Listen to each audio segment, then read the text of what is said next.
Please welcome the California Association of Realtors 2026 President, Tamara Suminski.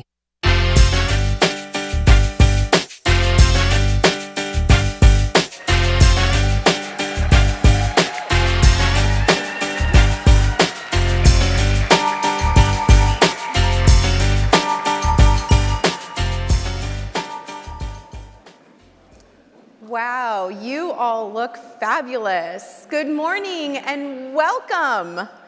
I'm Tamara Suminski, 2026 President of the California Association of Realtors.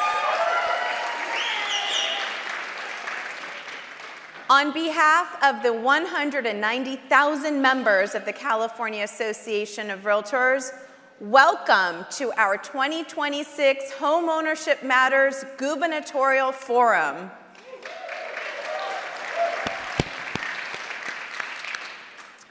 At a time when housing affordability is shaping California's future, today's candidates will share how they intend to confront this challenge head-on to expand real and attainable pathways to homeownership for working families across this state. I am pleased to introduce CEO of the California Association of Realtors, Phil Hawkins.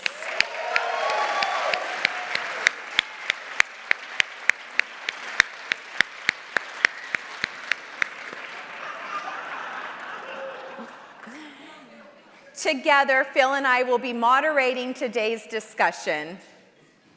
We are pleased to welcome the leading gubernatorial candidates participating in today's forum.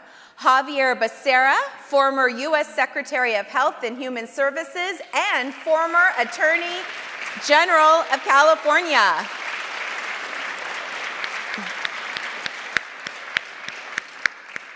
Steve Hilton, entrepreneur and political commentator.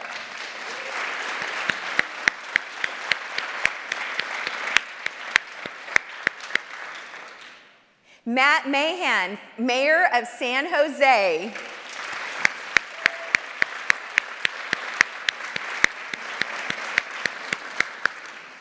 Katie Porter, former U.S. Congresswoman for California District 47.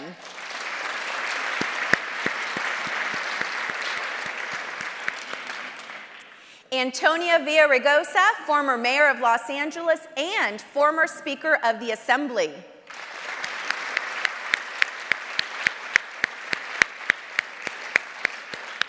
We also have Eric Swalwell, U.S. Congressman for California District 14.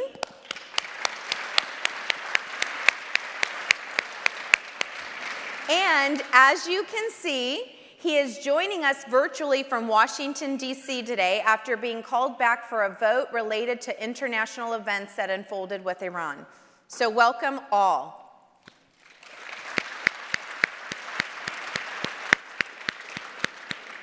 We truly want to thank each of you for joining us today and for your willingness to engage directly on the critical issues of housing and homeownership. So I would now like to please welcome Mark Peterson, President-elect of the California Association of Realtors, who will lead us in the Pledge of Allegiance.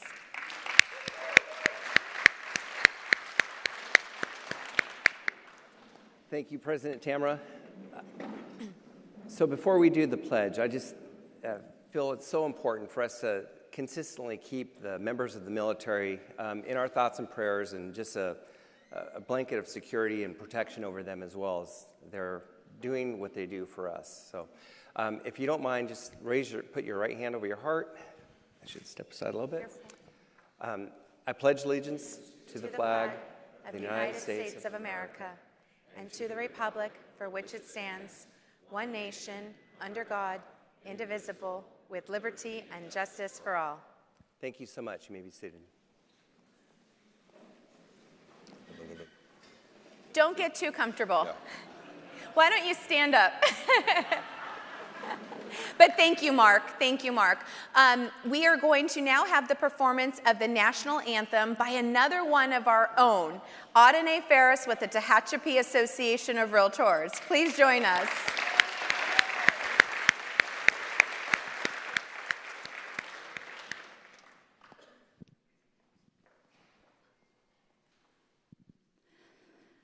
Oh, say, can you see by the dawn's early light what so proudly we hailed at the twilight's last gleaming, whose broad stripes and bright stars through the perilous fight o'er the ramparts we watched were so gallantly streaming, and the rocket's red glare, the bombs bursting in air, gave proof through the night that our flag was still there.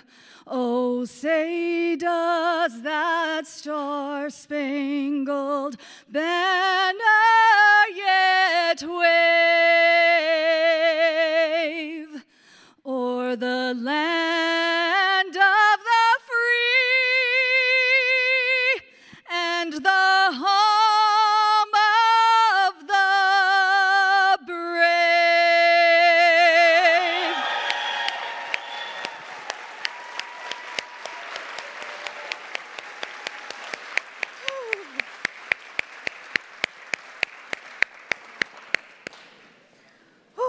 Thank you, Audine, for that amazing performance. Aren't we lucky to have such talented realtors among us?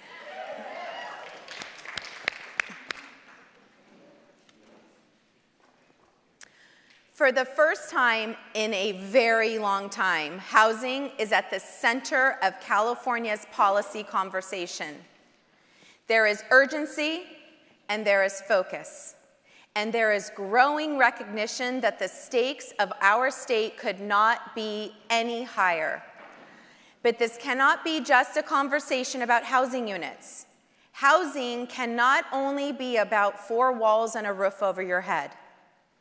And that's because a home is never just a structure. A home is stability. It is dignity. It is where families gather, where children grow up feeling secure, and where people get to plant roots and believe in their future. For generations, homeownership has been central to the California dream. And that's because homeownership matters.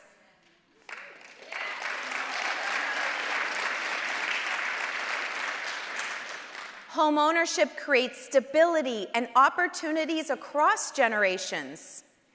And yet today, too many Californians no longer believe that they can be a part of that dream. In California today, more than 80% of families cannot afford the state's median-priced home, which is now about $900,000. The average first-time home buyer is also getting older, approaching 40 years old. Essential workers are commuting further and even leaving our state altogether. And we know that when working families cannot put roots down in the communities that they serve, the long-term strength of those communities is at risk. That is why the California Association of Realtors launched our Homeownership Matters campaign. We want to ensure that as California confronts its housing challenges, we keep homeownership at the center of the solution. That means building more homes that Californians can actually afford, expanding pathways for first-time home buyers, and investing in practical and innovative solutions that help more Californians step into homeownership. Today is about vision and leadership. We have the opportunity to hear directly from the leading gubernatorial candidates on their plans to expand access to homeownership and to ensure that the California dream remains within reach for the people who live and work in our great state. So I want to thank you. Thank you for being here for this important conversation about California's future. and the future of homeownership. We are truly looking forward to the discussion ahead. And now I have the honor of turning the microphone over to Phil to review the ground rules for today's forum. Thank you, Tamara. So first, thank you all for being here. If you don't know, we stacked the room with realtors. So it's great seeing everybody. And I get to talk about the ground rules. This group has called me the enemy of fun before. So we'll be going over the rules for today's forum. I want to briefly review the few ground rules to help ensure that we have a productive discussion. We have prepared a series of questions focused on affordability and expanding homeownership. Each candidate will be given equal opportunity to respond. In the interest of fairness and keeping us on schedule, we ask that you please keep your response time appropriate to that question. Most questions will have 1 minute to respond, but we'll let you know before each question. Ahead of today's forum, we also invited the audience to submit questions for consideration, with the opportunity for one of those to be read today live on the program, and we'll be doing that a little bit later on the program. In addition, each candidate will receive one tailored question reflecting their experience and prior public statements. All candidates will also receive a shared question, and we have 7 shared questions that we'll be talking to all of you about. We reserve the right to ask a brief follow-up question for clarification if needed. For follow-ups, there'll be additional 30 seconds added to the time for any follow-up questions that we may ask. We also want to emphasize, today is a forum, not a debate. I want to say that again. Today is a forum, not a debate. We're here to share our ideas, and the more time we can have sharing ideas, the better. The goal is for each of you the opportunity to share your vision and solutions to California housing challenges directly with the realtors and the public. While people have strong opinions on this issue, we don't want to lose sight that the real urgency for California housing crisis is facing California's families today. We appreciate your partnership and keeping this conversation focused on solutions and the future of homeownership here in California. Thank you for being here, and now let's go forward with the discussion. Now, I knew this was going to happen. It froze up just a second. Okay, here we go. First question is for all of you, and you'll have a minute to respond. And what we're going to do, we'll start with Secretary Becerra, and then we'll just go down the line from there. As Tamara mentioned, homeownership has been a cornerstone for California dream, but today the dream is much different. 4 out of 5 California families can no longer afford the medium-price single-family home. Because of that, many hardworking families now feel that owning a home in California is simply out of reach. Can each of you speak to the importance of home ownership and how you would make it a priority in your administration? Secretary Becerra. Phil, let me start by saying that for me, home ownership is more than just buying a house. For me, home ownership is wealth, because I came from a generation where very few of my relatives owned their home, and they would work paycheck through paycheck. But once my parents bought their house, they developed equity, and then they could build a bigger home. Then they could buy another home, and then they had wealth. To me, we cannot have Californians who cannot establish a wealth base, because you'll always be living paycheck to paycheck. I got to get you into a home. Too many young Californians are saying, I don't even think about buying a house. I stop them right there and say, you better, because the way you're going to have wealth, stability, will be a home. Because most people won't do a whole lot of Wall Street investing, but they will try to buy a house. It's more than just shelter. It's more than just stability. It's an opportunity to create generational wealth. Thank you. Thank you very much. I agree very much with what was just said, and with your beautiful introduction, actually. This is an emotional thing as well as a practical thing. I really feel that very strongly. I grew up in England. My parents were immigrants, refugees from communism in Hungary. We didn't have money, but I started a business in my 20s, did okay, including a couple of restaurants, and I made enough to buy my own home in my 20s in London. And I still remember that feeling when you walk across the threshold and say, yeah, I did this. And we're denying that to this generation, it is a crime. So I feel it very deeply. In fact, the first policy issue that I worked on in my California policy organization, Golden Together, was this issue. I tried to get an initiative on the ballot, the California Homeownership Affordability Act. We didn't raise the money, we didn't make it happen, but now I'm going to make it happen when I'm governor. And I just think that we need to understand that with this, there's been so much good work done in this area, but it's not big enough in its thinking. There's been too much tinkering on this issue. It is time to start building. Thank you. Well, good morning, everyone. It's great to be here with you all. I grew up on the Central Coast in a little farming town called Watsonville, which is where your strawberries come from, and we were paycheck to paycheck growing up. It was home ownership that gave us the stability, the safety, the confidence to build a future together for my sisters and me. It was the foundation. We were killing the California dream by making it too difficult to build housing and making it hard to own a home in California. I think the biggest indictment of our state's policies is the fact that our home ownership rates are 10% lower than the national average. This morning I released a plan for increasing home building and home ownership. I hope you'll go to mayhanforcalifornia.com and take a look at the plan. I'm going down to LA, to Altadena after this to go officially unveil the plan, and it's all about increasing supply and access to home ownership. Thank you. Good morning, everyone. I am excited to be here with you again in partnership talking about homeownership. This has been an issue that I've worked on now for a couple of decades, looking at the importance of homeownership to stabilizing families, to allowing them to thrive, and to the risks that they face if they are not able to buy a home or to hang on to a home after purchase. So affordability for me is not a talking point. It has been my life's work.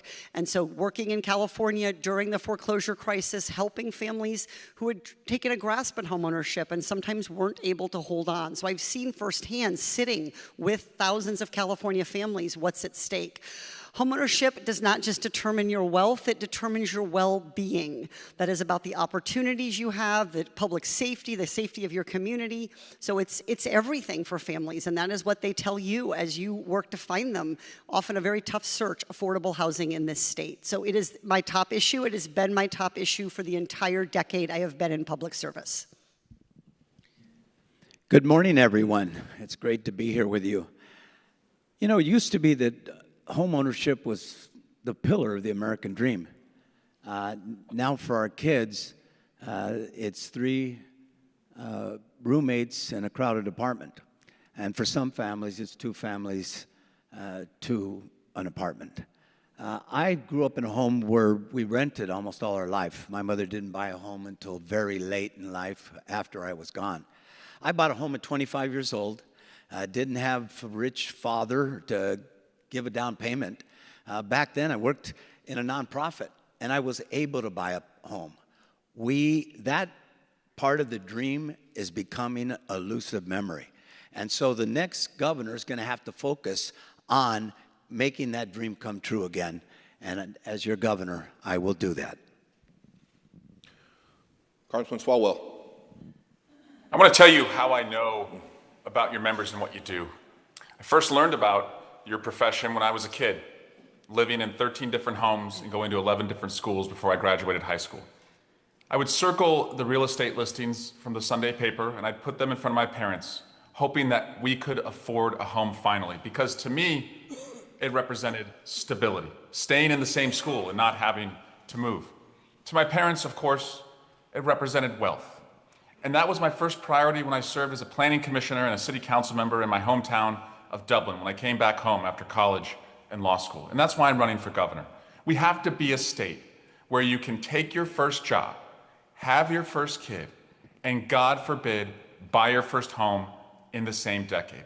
My plan is to surge supply immediately, use executive powers of the office of governor, and make sure that we can fulfill that California promise that too many generations have found out of reach. Thank you. All right, well, thank you all so much. The next question, we're going to start with Congressman Swalwell again, and we'll work our way back down the line, the opposite direction.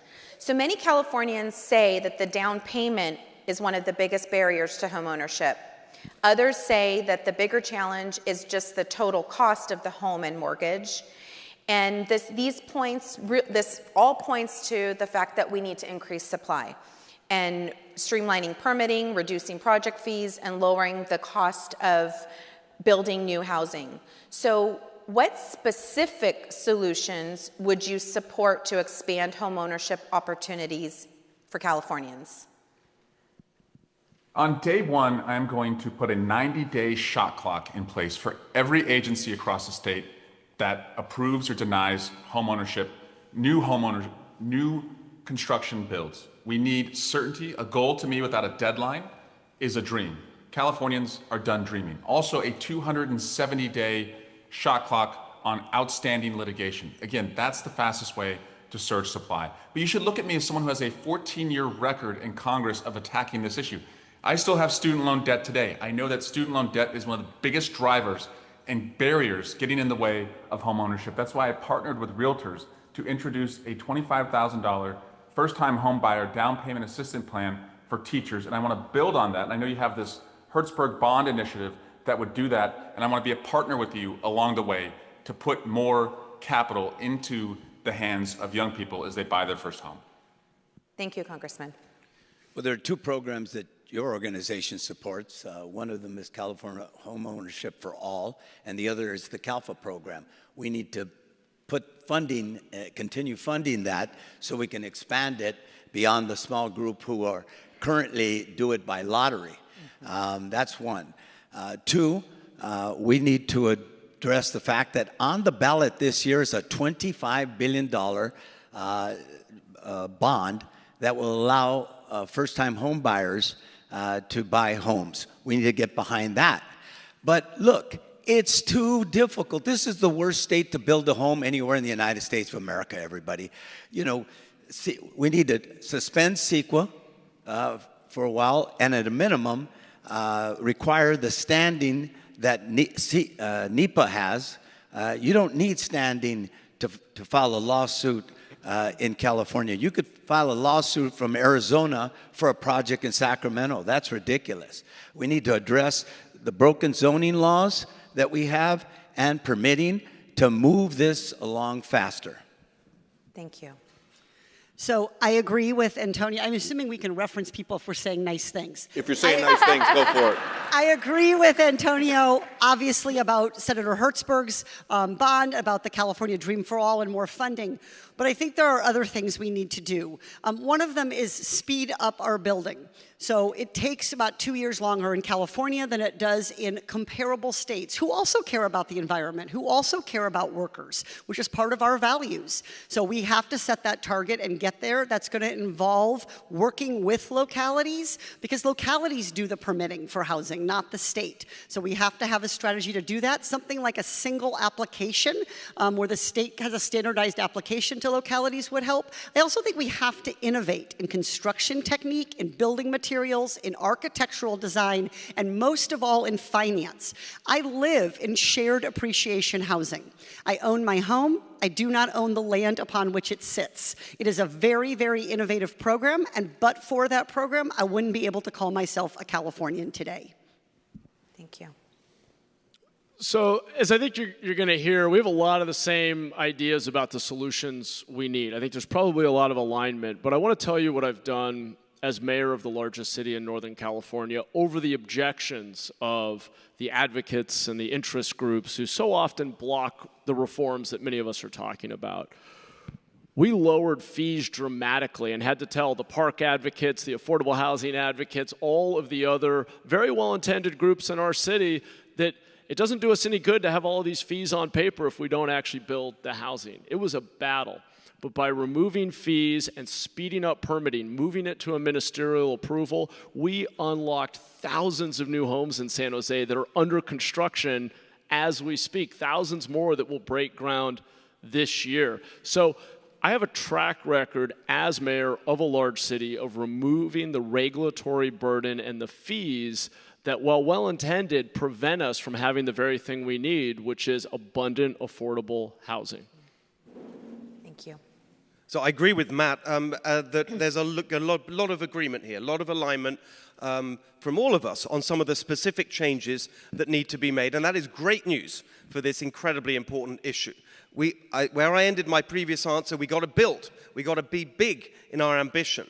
I know about building. When I was a kid, I literally used to help build houses. My stepdad was a general contractor. My first job, project manager for a construction company. We need to build, and this is what I mean by being big.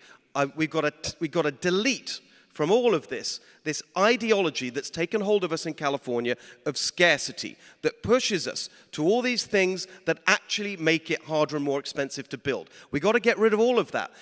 All these fiddly schemes, the density bonus, affordable housing incentives, the urban growth boundaries that stop us from building outwards. We have over 160,000 square miles in this state. Do you know how much is actually developed? 8,000. If we increase it to 10,000, which is a modest increase, we would have space for new housing for 10 million more people. That's the kind of scale we need to get to. Thank you. So I think we all agree that we have to provide more resources so that we can actually get people in homes. And so whether it's California Dream for All, build it out. Whether it's the Hertzberg Initiative, pass it. Get us the resources so we can show we're serious about putting money on the table to get construction done. But here's one thing I will do before I'm actually sworn in. During that transition period, I will make a call for all near shovel-ready projects and say, if you are just waiting for the green light, let me know, because the moment I'm sworn in, whatever is bogging you down, I'm going to get rid of that hindrance so you can actually put the shovel in ground. Let's show Californians that we're actually going to build. What else? Modular construction.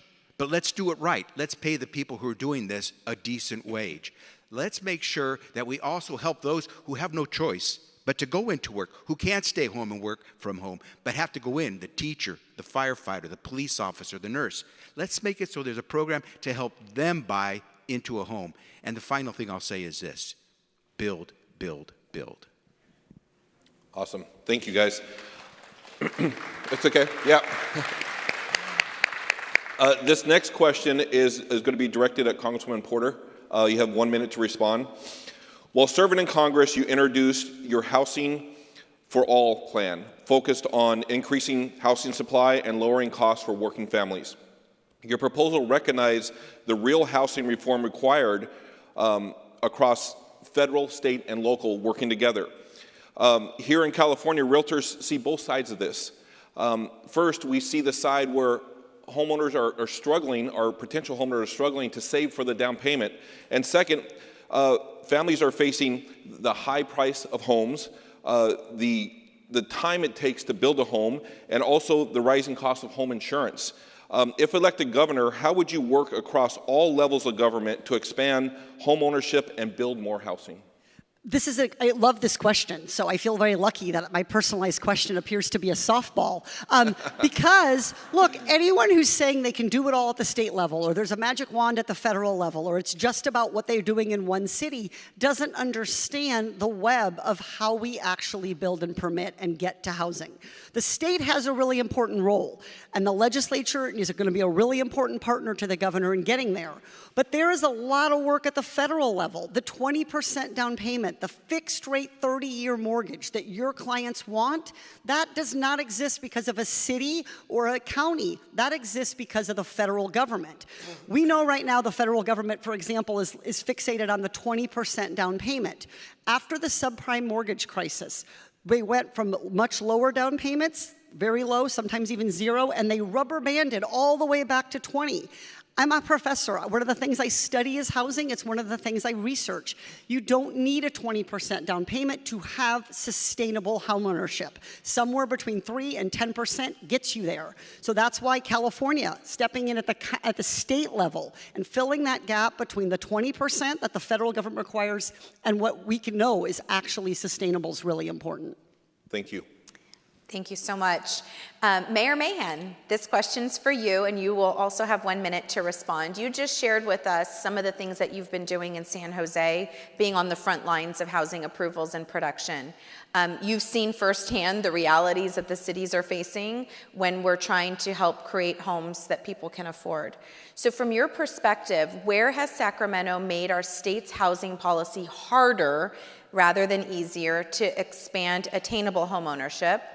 And if elected governor, what specific state-level changes would you pursue to help the cities build more for sale housing and ownership opportunities while still allowing the local innovation and solutions that are needed as well? Great question. 1 minute, huh? Okay, so let me try to give you three things. One, I mentioned fees, and I think the state, and this is part of the housing plan I just released this morning that begins on our website, the state is going to need to challenge locals on their fees. Having fees that are 20% of the cost, it's not really a fee, it's a tax on housing. It's a barrier to building. There is no clear nexus for many of these fees, and they need to be challenged and capped.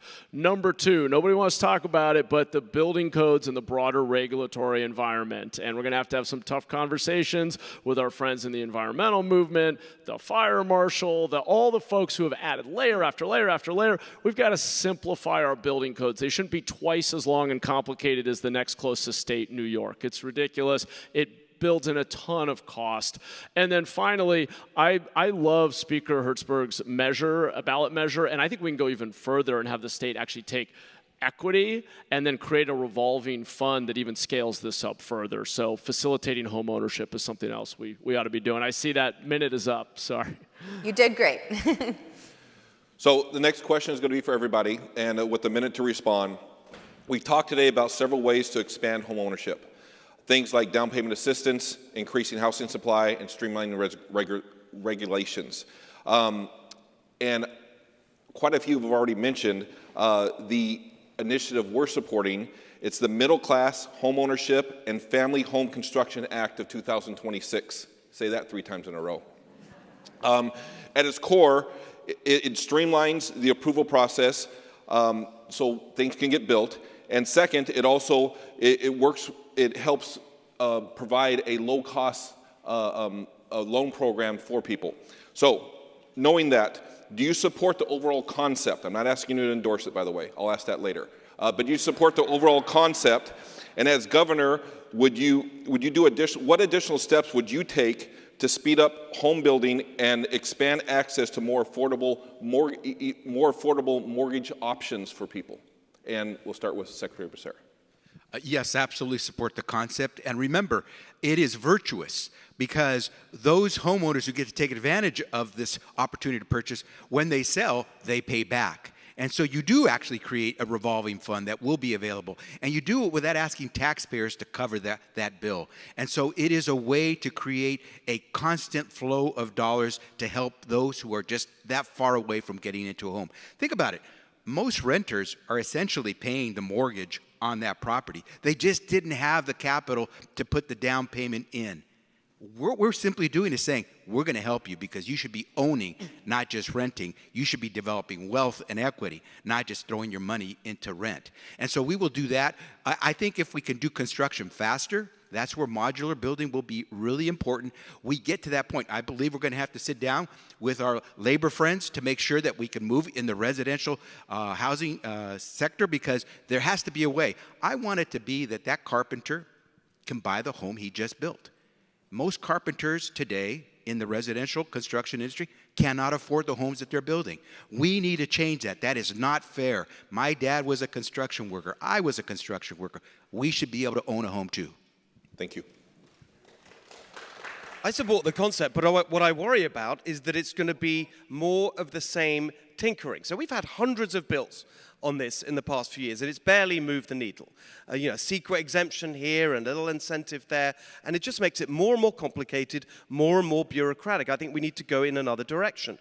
And I'll just go back to my ballot initiative that I wrote a few years ago. Number one, the 2 components of that, capping impact fees, totally agree with Matt there. My cap was 3% of construction costs, 3%.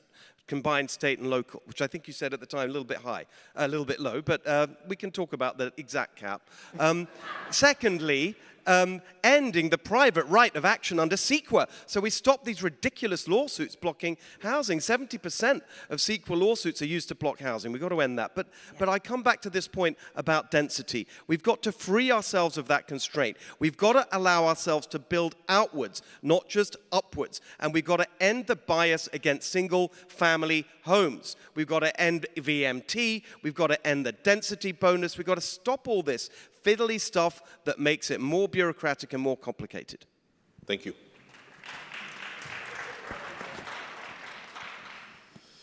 So look, I don't think it's either or. I think we can incentivize building up and have places where we build out. As Steve said, there is a lot of land. Urbanization on the East Coast is significantly higher than on the West Coast, and there are places where we should allow lower density townhomes, single family homes to be built. We also need a development pattern, though, that allows us to build in our downtowns and near transit and remove barriers. Fees are a big one, CEQA reform, liability in general. These lawsuits are driving up massive costs across the entire value chain. And then I strongly agree with industrial production. I've been to a number of factory OS and stack modular, and it's pretty incredible what you can do today.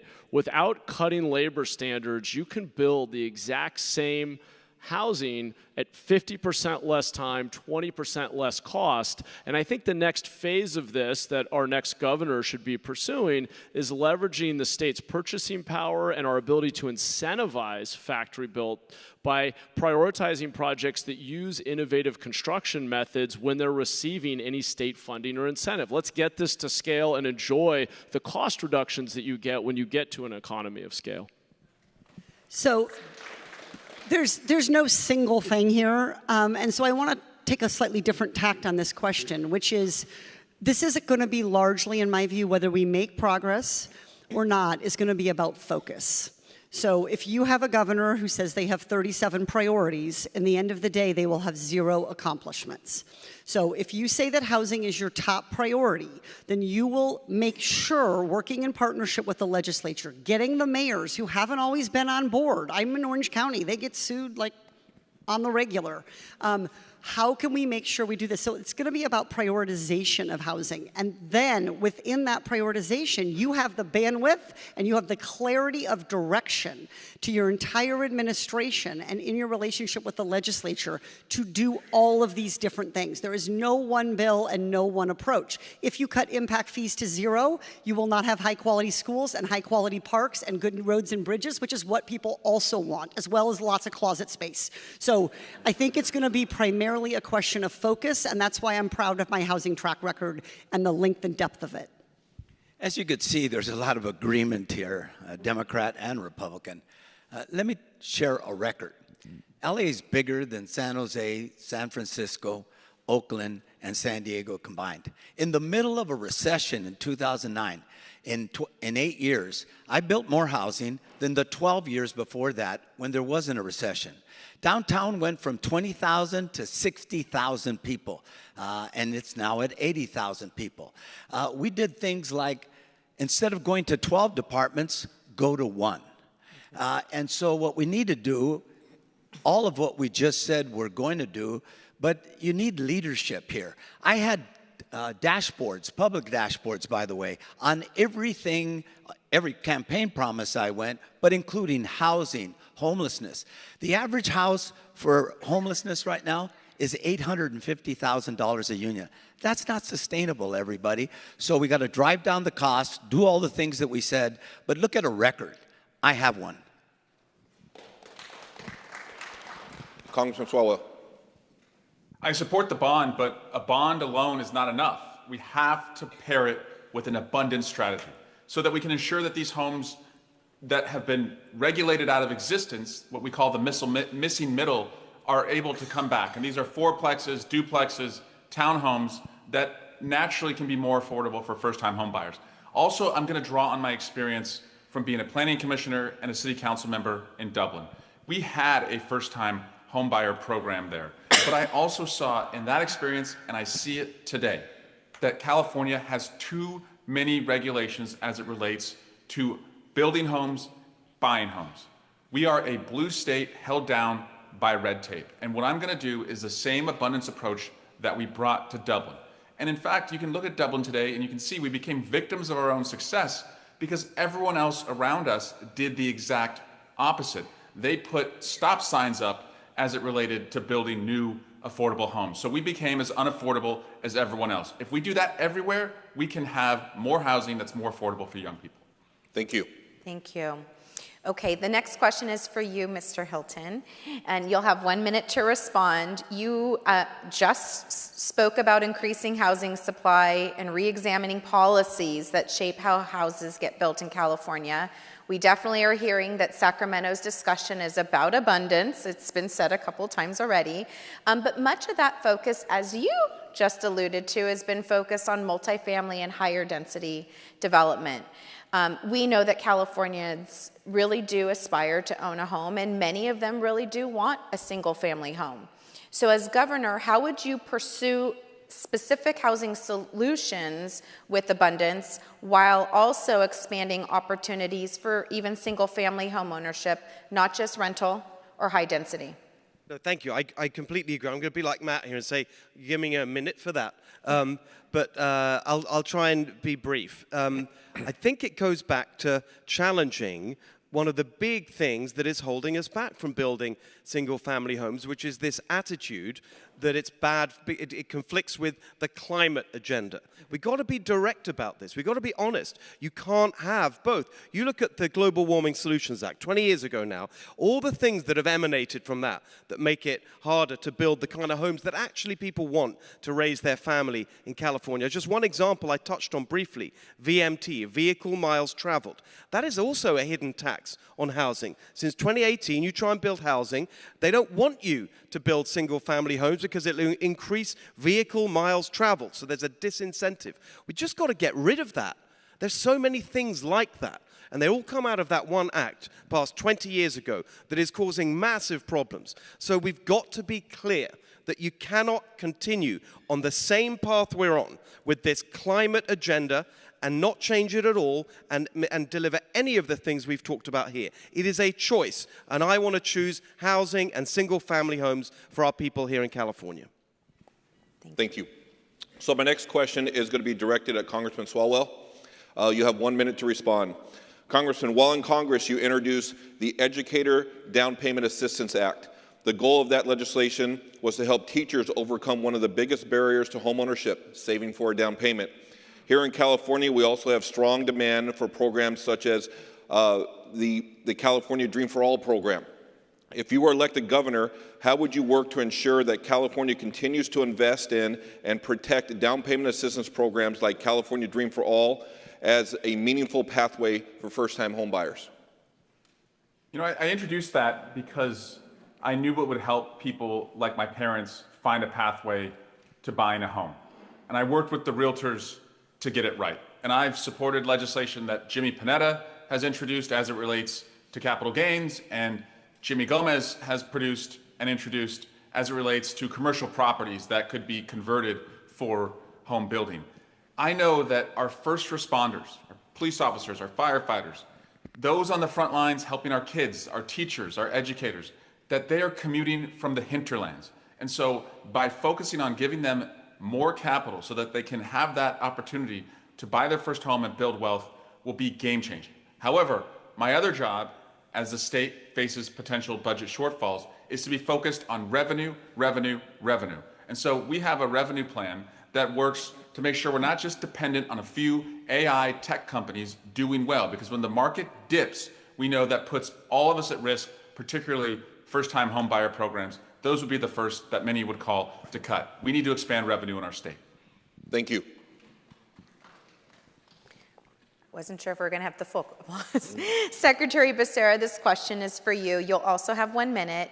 You just spoke about your parents' story, and we have heard that when we've met with you before, and the importance of restoring this pathway to home ownership for Californians, especially those that you've referenced as those that are working regular jobs. And it's not just for the highest income earners. So we know that a lot of our working families are locked out of home ownership. The home prices are high. I mean, these are the things where we know saving for the down payment can take too many years. We heard the 10-year plan. Higher mortgage rates are pushing monthly payments out of reach. So there's this growing divide.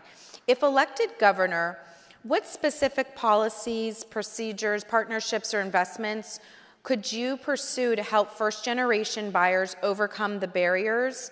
And are there other partnerships to help create wealth through homeownership? Not just access housing, but really achieve this long-term stability that you talk about. We have tremendous number of stakeholders who are already trying to help these communities. But what I will tell you we must first do is show Californians that we're actually building more homes. If they see that there's actually something being constructed, they're going to feel that they have an opportunity to be one of those purchasers. So first, shovel in the ground. Let's prove to Californians we're actually going to build. And all sorts of housing. It's got to be the multi-family housing. It's got to be the single-family housing. Give people this optimism to believe that they may be able to get in. Secondly, we can't have Wall Street being the competitive bid against a first-time home buyer. That is unfair. And we have to make sure that we have people who are looking to purchase those homes. Third, I think we have to get to the point where we make these homeownership for Californians come true by making sure these programs are expanded. The Hertzberg Initiative will be crucial to show that we're actually going to put our money where our mouth is. And if we do that, people like my parents who just simply work hard, never complain, will have an opportunity. Because you know what?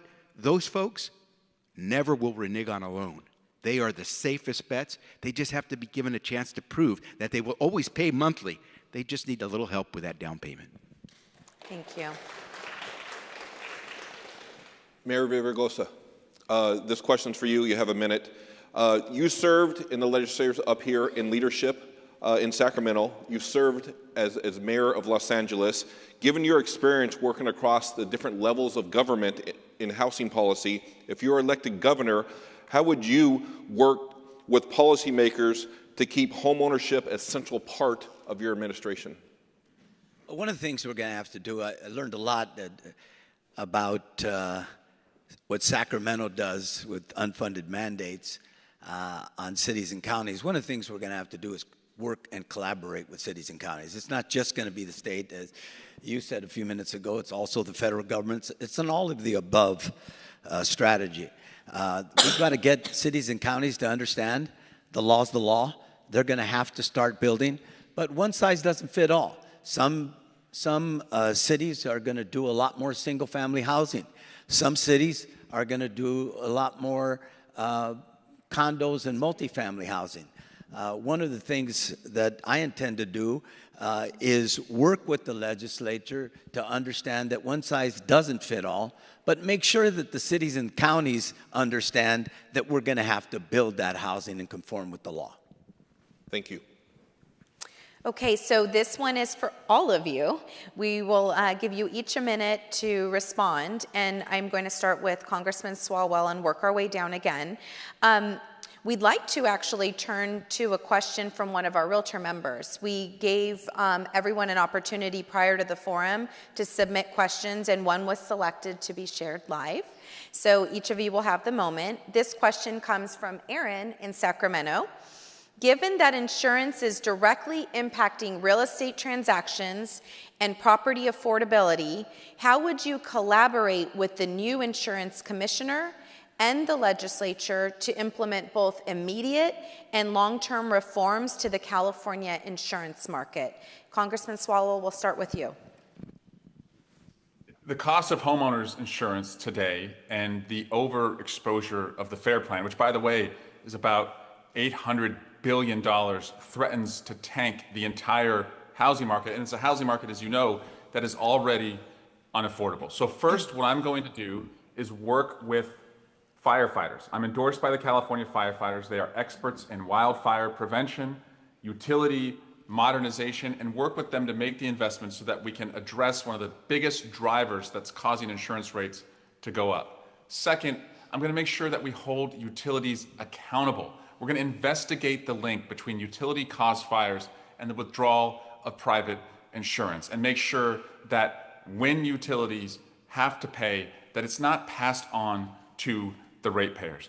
I know that there are enough barriers right now to buying your first home.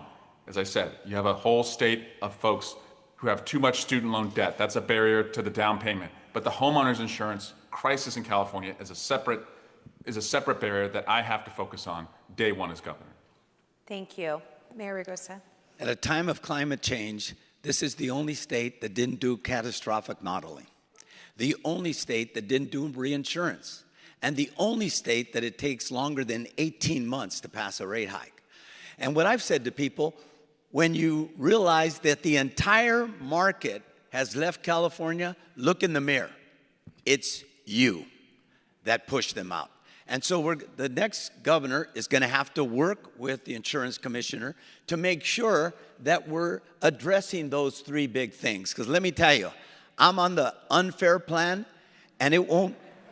And when my house, if my house goes down, I won't be able to get a fraction rebuilding that house. And so the next governor is going to have to cooperate and collaborate, but also squeeze that budget to make sure that we're moving ahead and getting into the new age, not the stone age, with respect to insurance. Thank you. This is why I like to sit next to Antonio, because he's right about a lot of what he just said. So I absolutely think that the governor is going to have to act in partnership with the insurance commissioner. An elected insurance commissioner only has one incentive, which is to drive down rates to where insurers actually leave. So the governor's going to have to provide some of that political cover. I think our current insurance commissioner waited too long to enact the reforms that were needed to where we already had folks exit. Once somebody leaves, it's very hard to get them back. The long-term solution to lower insurance rates is to have a lot of insurers in the market competing on price. We have moved in the exact opposite direction. So providing some political cover for that, I support allowing discounts for insurance when people do home hardening. When they take steps to harden their home, they ought to get a lower rate, allowing to right to the individual property level, not just to the bigger map area. And last of all, reinsurance. It is super important, and California Stewards Pension Fund might have a role to play there. Thank you. Yeah, I think I totally agree with Antonio and Kate. I think great points made. I mean, look, we broke the insurance market. We've broken a lot of markets in California through overregulation, right? And we have to bring back the private insurance market. Now, up front, one of the things we can do to create more certainty is shift how we're spending our fire dollars. We're spending $8 on fire response and recovery for every $1 we're spending on prevention and mitigation. So let's get the state to provide that critical public good of better vegetation management and really make sure that we are reducing the risk, the long-term risk of catastrophic loss that's really what's driving up these big rate increases over time. Number two, bring the market back, and I hate to say it, but there's probably about 5% of homes way out in the highest risk areas where when you properly price risk, they're going to have those very high premiums, but that's what makes the rest of the market work. We're going to have to be able to price risk. Totally agree with the Congresswoman on that more granular pricing. And then finally, I was just down in the Palisades, Altadena. When insurance companies are bad actors and slow roll repayment, the governor and the insurance commissioner need to be clear that we will use the law to hold them accountable for doing right by the policy holders, by the owners, and make sure they get repaid when they need it. But we've got to reduce risk and let them actually participate in a functioning market where we're not asking them to provide something at a loss. That doesn't work. Thank you. Mr. Hilton. Well, your wish has been met here. This really isn't a debate because we're agreeing so much with each other, and I think you've all put it so well. I don't want to repeat what's been said. Totally agree with all the points made. I want to just raise a different additional factor in the insurance rates, not necessarily the dominant one, but it is there, which is the cost of rebuilding. Construction costs actually also factor into the high rates, and that's something we can attack as well through the building code changes that Matt referenced, which I strongly support, but also things like better forest management, because there's a connection there with reviving our timber industry. We used to produce in-state most of the timber that's used in construction. Now we're actually importing most of it, which is is insane. If we revive our timber industry, we reduce construction costs and also actually help to reduce wildfire risk. So there's a whole set of common sense things we can do to reduce construction costs, which will also help reduce insurance costs for families. Thank you. I agree with most of what I've heard from my colleagues, but I'm not willing to let the insurance industry off that easily, because too many of us have been paying our premiums month after month after month, and all of a sudden we find out we get dropped, or they decide to head out of Dodge. We get nothing, except we have to find another company that's going to charge us twice as much. That's what happened to me. I'm not in fire country. My rates doubled, yes, last year. My mom, who's been with Allstate for the longest time, over 30 years, had one of her properties just canceled. Why? That's not right. So here's what I would say. The strategy that the insurance commissioner has put out there, so the sustainable insurance strategy, is a good start. The insurance company gets some tidbits there. They need some ability to know that they're not going to go under. And we want to make sure that homeowners have an opportunity to get their payment when they have a claim. And so what I would say is this. If you're going to get in a betting market, and that's what insurance is, you have to make the right calls. Your risk should not mean that you can make money when it's good and that you get out of town when it's not good and you leave us holding the bill. We have to make sure the insurance company does it right. On my first 100 days, and when I declare an emergency in housing, I will make sure that the insurance rates, premiums that you pay cannot be raised until we get behind the pricing of those insurance policies. So I want to first start by thanking, we're not done, but thanking each of you for sticking with the time. So you're doing great, so thank you for that. This is a broader question for all of you with a minute to respond. In recent months, we have seen rare, and I'll say it again, rare bipartisan concerns when it comes to housing. Both parties and leaders of both parties, Governor Newsom and President Trump, has raised concerns about the large institution investors purchasing single-family homes. The concern is that large investors buy up these homes and it reduces the number of homes available for homeownership. As governor, what other policies would you consider to help homeowners own the homes they actually live in? Secretary Becerra, we'll start with you. Well, I already mentioned this. Wall Street should not be our competitor when we're trying to bid to buy a home. And so what we have to do is see where we can constrain the ability of institutional buyers from gobbling up available homes, and there aren't enough to begin with. We also have to provide those incentives that let a first-time home buyer, a first-generational home buyer, have the ability to compete. But what I don't want to do is I don't want to simply make it possible to have prices go up because now you got a whole bunch of high-paying bidders who are going to compete against individual families. So we have to put a brake on the ability for Wall Street to come in. That doesn't mean they can't buy, that they just have to have some ability to be controlled. And we can do that effectively by making sure our focus is on making sure, especially new construction, is focused on the new buyer, on the first generational buyer, of combining the programs that we have to increase revenues through bonding measures to make sure that that's focused on helping those who are going to be first-time buyers in that new real estate that we are building in a really fast pace. Thank you.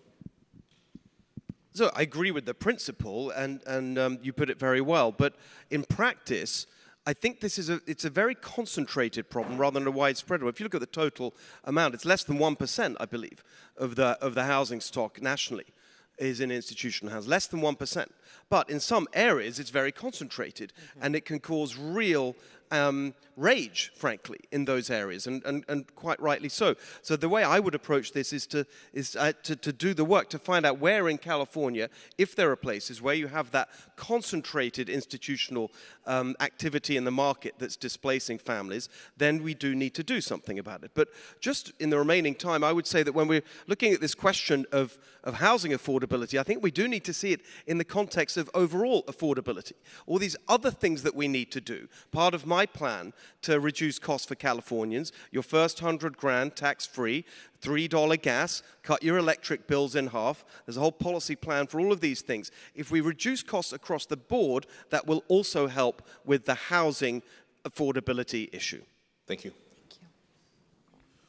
Look, I also think we have to limit what institutional investors can do. The truth is, Wall Street's always going to be able to outbid any one of us on a home. Lower borrowing costs, bigger balance sheets. And if you take it to a logical extreme, there's an incentive for giant private equity firms to buy up all the stock and basically have a permanent class of renters who are just generating rents. And so there have to be limits on this.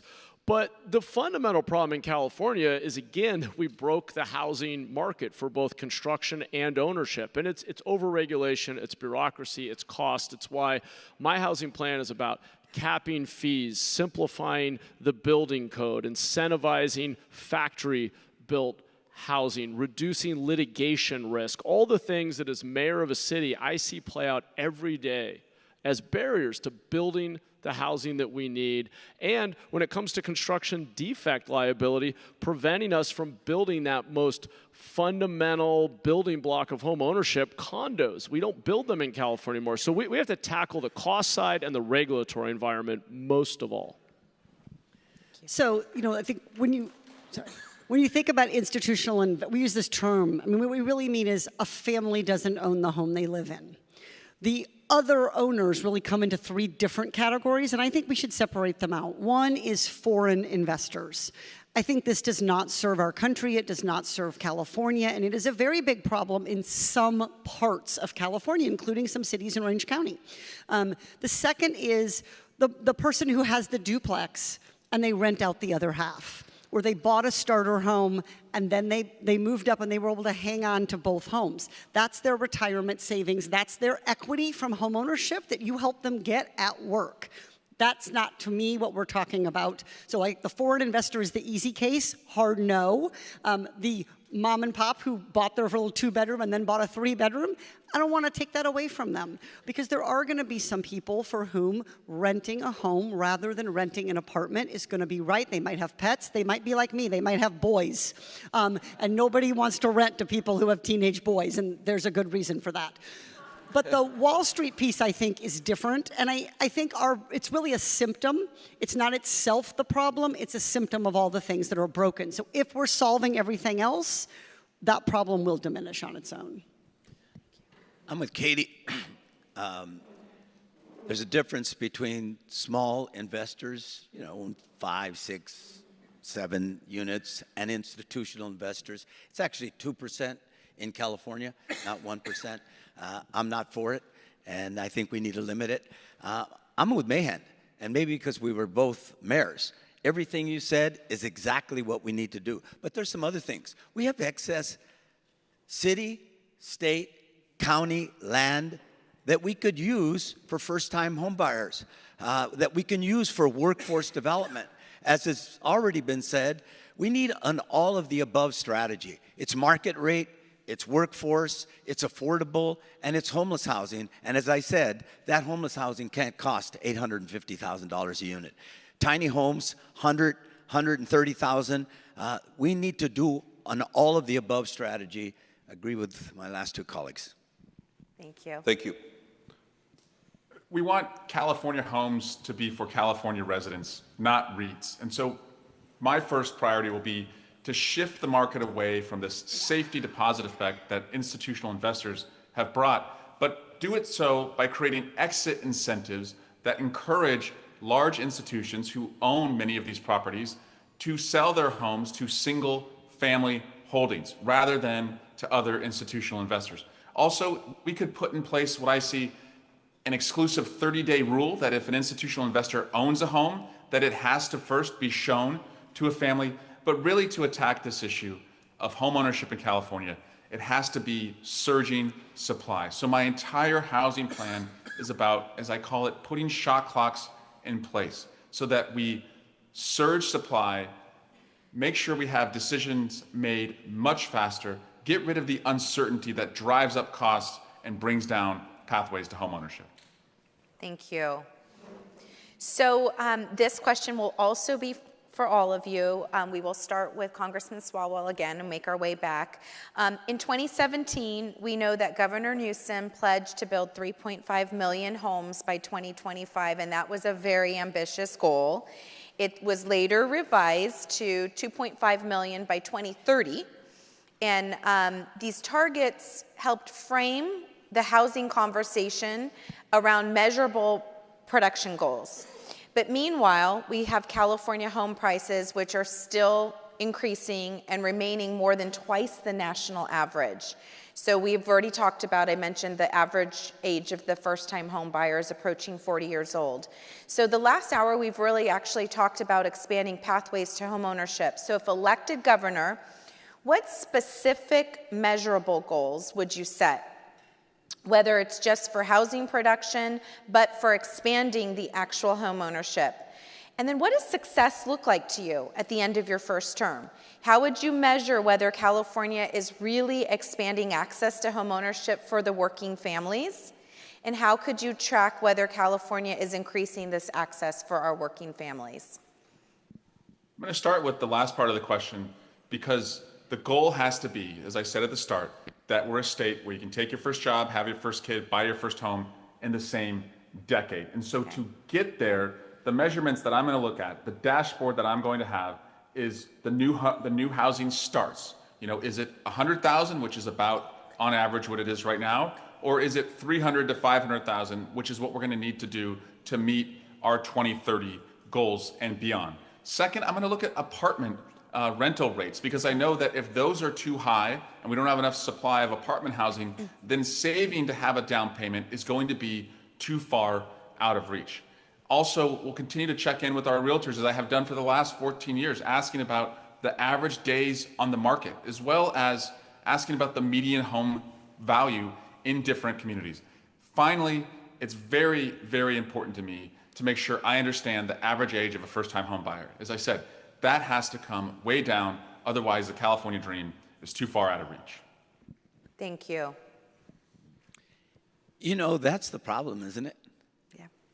People keep on putting goals and don't put a plan. I had goals, but I had a plan. You know, Eric just spoke to, the Congress member just spoke to dashboards. I had dashboards 20 years ago. Dashboards for crime went down 48% in LA. Dashboards for building light rail, built more light rail than anybody in the United States. Dashboards for environmental, built #1 American city in reducing carbon emissions, #5 in the world. Dashboards for education, graduations rates went up 60%. So yes, we should have a goal, but more importantly than a goal, we should have a plan that gets us there. And that's the difference between people that are just running and people that have actually done this before.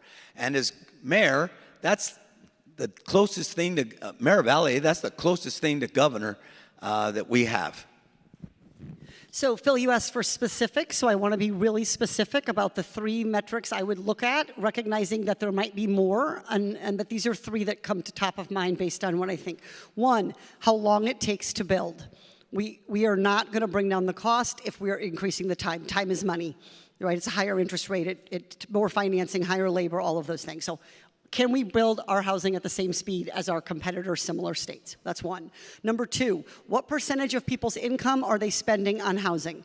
Many of you get asked this, how much can I afford? This is a core conversation that you're having with families, and the answer that you're giving them then doesn't map onto what's actually available. So how many families are spending 50, 60, 70% of their housing? Can we get a bigger percentage of families in that 30 and 40% range? That's going to be really important. That's what drives unaffordable, unsustainable life in California, is spending too much on housing and not having enough for all of the other things.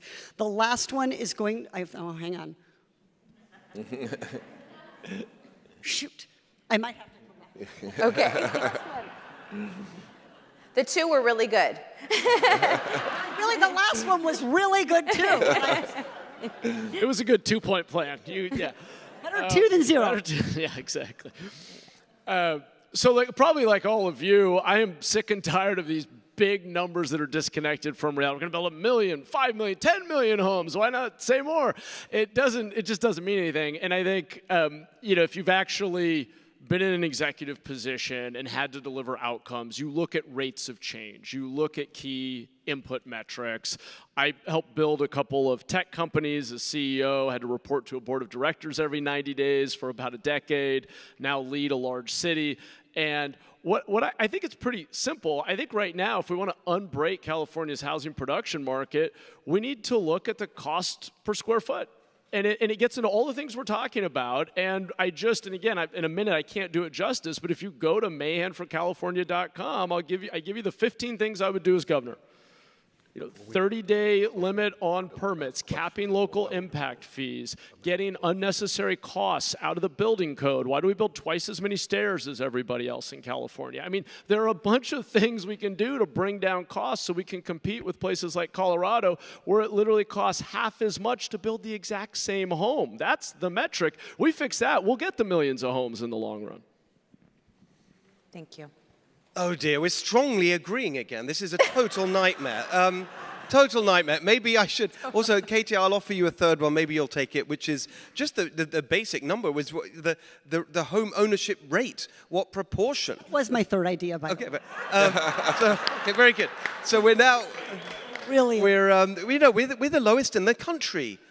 California, the home of the California dream, and we have the lowest home ownership rate in America. That is not okay.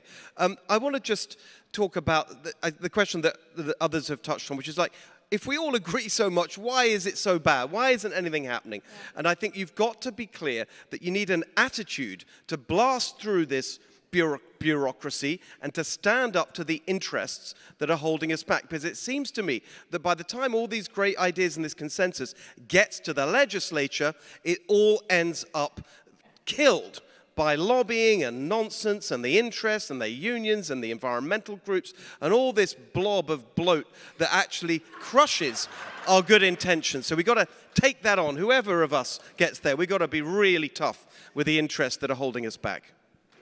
Thank you.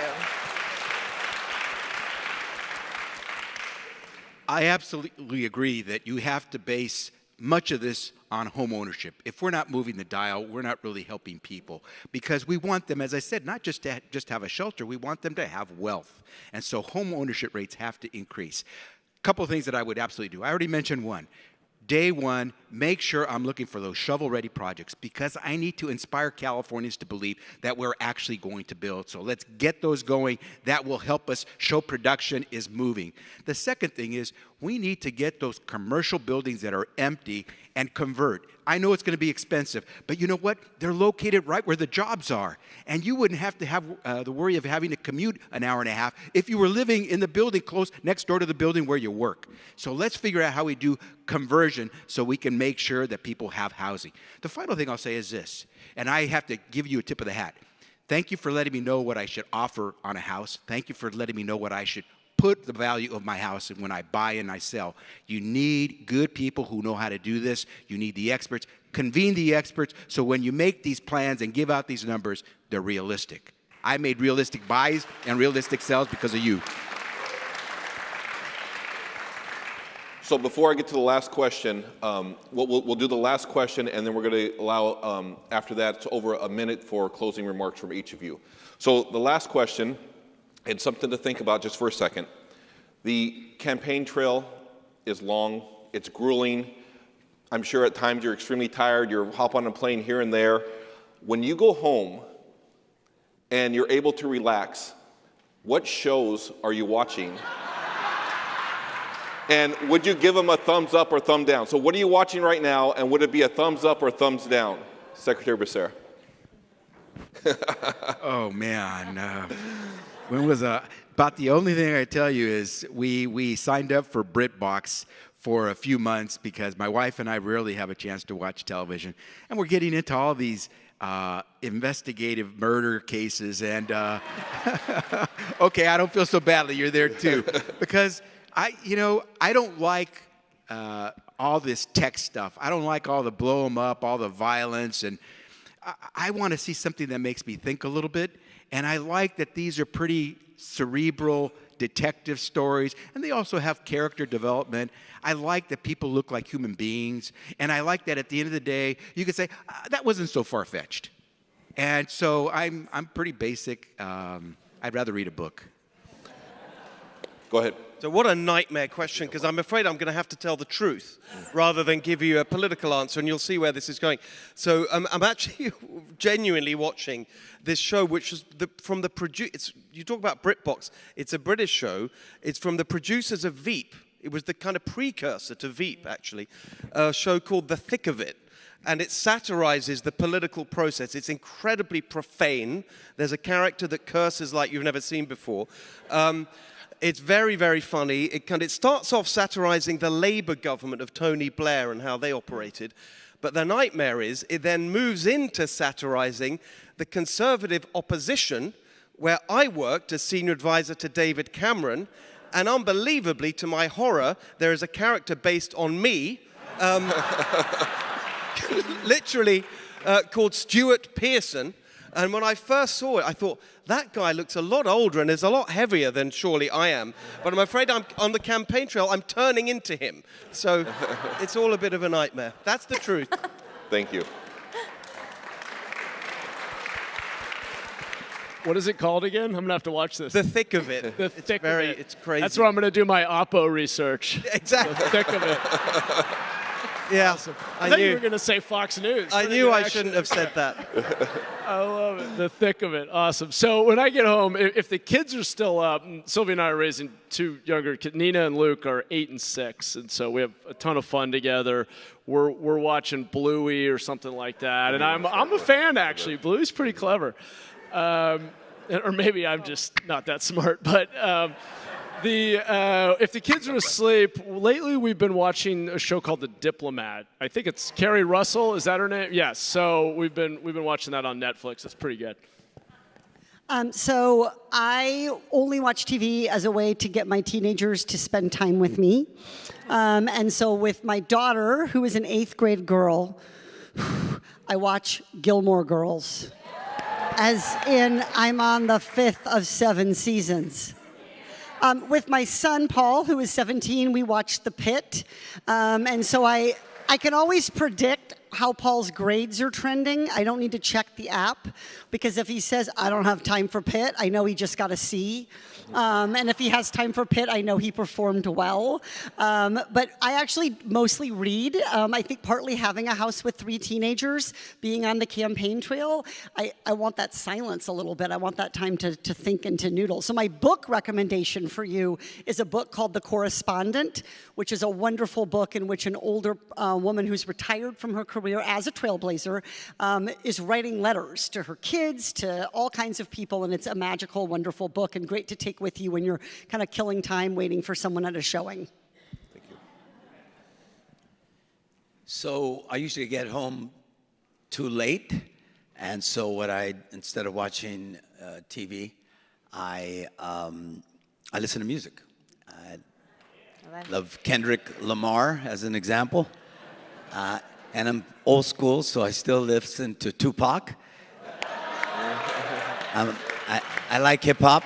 In the morning, though, I'm in the gym every morning at 4:30, and I look at documentaries to get inspired, frankly, on the campaign trail. FDR, Teddy Roosevelt, Ronald Reagan, the Kennedy years, the Bush years I'm actually looking at right now. I do that to get inspired, because I think in so many ways this is about leadership, about understanding that one person can make a difference, and that's what I do. If we can get the kids down early enough. You might have appreciated our walk-on song then. You heard it was California Love, okay, by Tupac. California Love, yeah. Congressman Swalwell. Yeah. Thank you. If we can get the kids down early enough, we love the show Shrinking, great California show, Jason Segel, Jessica Williams, Harrison Ford. My wife also, she works in the hospitality industry, so obviously The White Lotus is a favorite, and excited for the upcoming season there. And many of you have asked, because I've worked in Congress for the last 14 years, it's a favorite question of anyone who has worked in DC, what's the most realistic political show? And I'll tell you, we should always aspire to be the West Wing. I don't think we're there yet, especially in these conflicted times.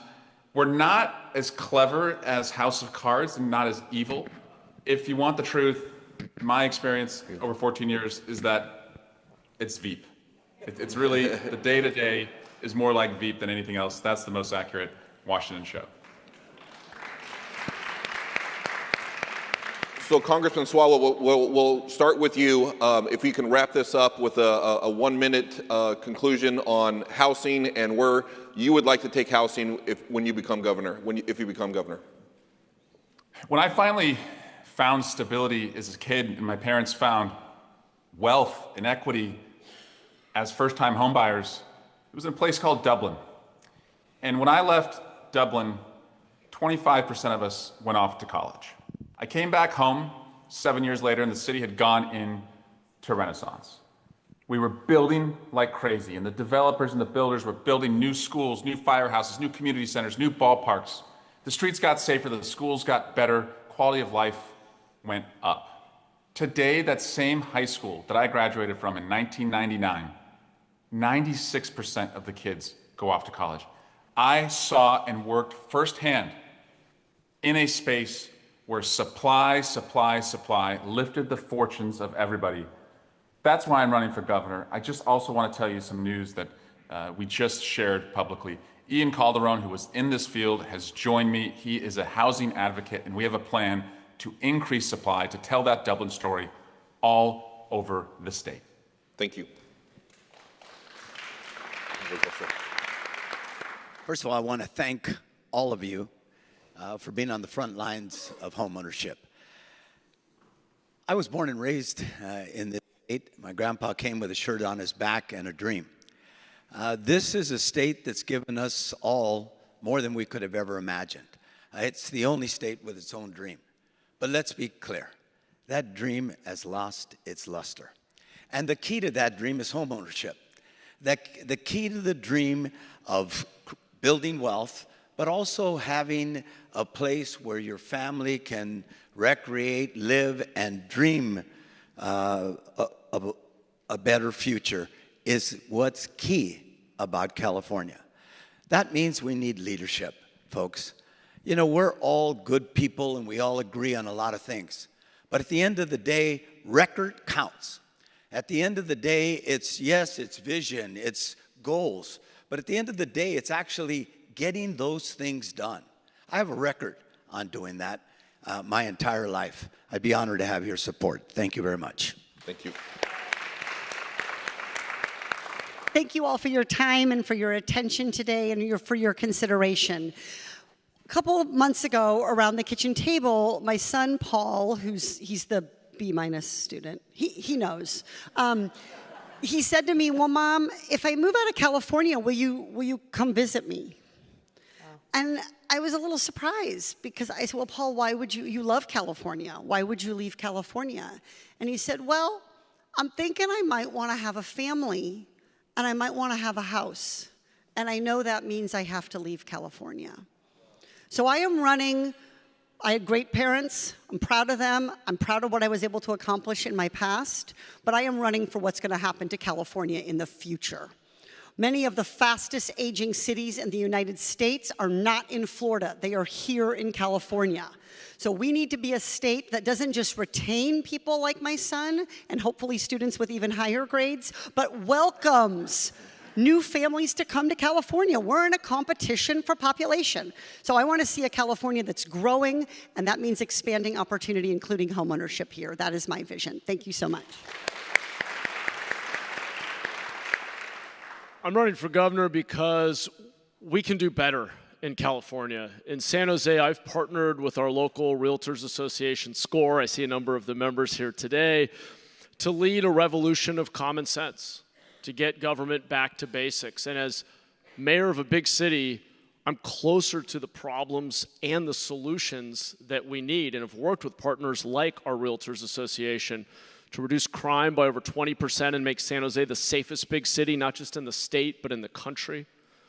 To get practical about how we bring people indoors, we've reduced homelessness by 1/3 in the last 4 years by building simpler, more cost-effective, dignified shelter and requiring people come indoors. And we've reduced fees and process and gotten thousands of new homes under construction. I want to partner with the realtors statewide to bring a revolution of common sense to Sacramento and to our public policy making so we can build more housing, make our state more affordable, and create a brighter future for all of our kids and grandkids. Thank you. So I want to go back to that character in the thick of it. And I want to talk about the real Steve Hilton. About 20 years or so ago, there was a magazine article written in the UK about the plans for the incoming administration. And the headline was California Dreaming. And the piece said, Steve Hilton, David Cameron's policy guru, is inspired by California. I'd never been to California at that point. Is inspired by California and wants to make the UK more like California. Now, I don't think there's a single policy advisor anywhere in the world, frankly, that would want to ape the policies of California today. But remember what that represents. This place that we are so proud to call our home and that we love so much used to be the best place in the world to start and raise a family because of the dream of home ownership that we call the California dream. That's what we need to get back to. And the last thing I'll say is, I'm afraid only one of us is going to be governor. But I love the fact that we agree so much here. And if it's me, then I would be truly honored to take all these ideas and all these great people and work together to restore that California dream of home ownership.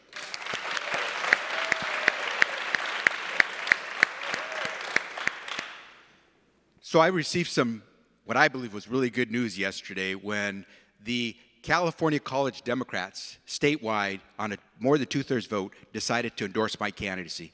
And when they explained why, they said, you know, you've been going around campuses and telling us that we have to believe that we're going to own a home. Because you have to believe that you're going to do what my parents did, a construction worker and a clerical worker who never had a chance to step into a college classroom. And you should be able to do the same thing. And they said, you made us rethink that and you made us believe. And we want to be behind a governor who will make us believe that we will get to own a home. California is in a crisis. We need a governor who knows how to govern during crisis. I had to govern through crisis as Attorney General when I took on a rogue federal government the first time Donald Trump was president. I ended up having to go toe-to-toe with him in court more than 120 times. I took on a crisis when I took on the challenge of COVID as Secretary of Health and Human Services, and I pulled us out of a pandemic. I have balanced budgets larger than the budget of the state of California. We need someone who knows how to govern. We don't need someone who does on-the-job training in that governor's office. I'm ready to lead, and I've got the young California's Democrats to be there with me. Thank you. Thank you. Well, thank you to each of our candidates for being with us today here and for engaging in such thoughtful and substantive conversation about what we know is one of the most pressing issues facing our Golden State. We appreciate your willingness to share not just ideas, but clear priorities and measurable goals for expanding homeownership in California. And the bonus is you all agree on a lot of things, so thank you. Because today's discussion definitely reinforces what is so important. Housing policy is not abstract, it is deeply personal, and that's been reflected today. It does determine whether the young family can put down roots, whether a teacher can live near the school where he or she works, and whether the next generation believes that the California dream still belongs to them. Throughout today's forum, we've talked about increasing supply, we've talked about down payments and mortgage affordability, and we've talked about streamlining litigation reform, investor activity, and long-term production goals. But at the heart of these conversations is a very simple question. Will California remain a place where working families can own a home? The California Association of Realtors believes the answers must be yes.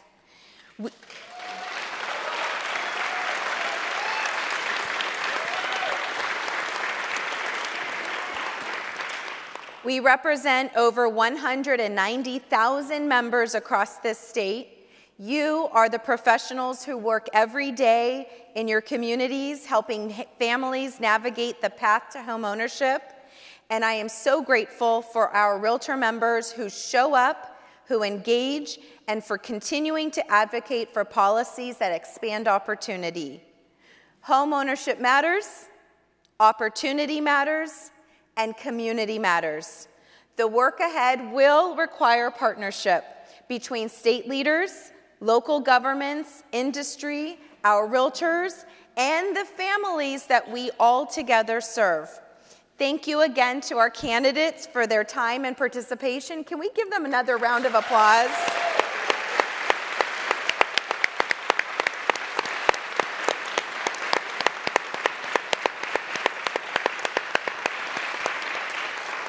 Thank you to our realtors for your leadership, and thank you to everyone who's joined us today, whether you've been here in person or you've live streamed, for being a part of this most important conversation about California's future.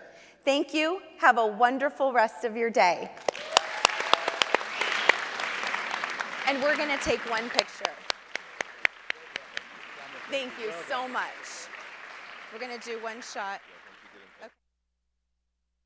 Thank you for joining us at the 2026 Homeownership Matters Gubernatorial Forum. We kindly request that all audience members remain seated until staff signal that you may stand.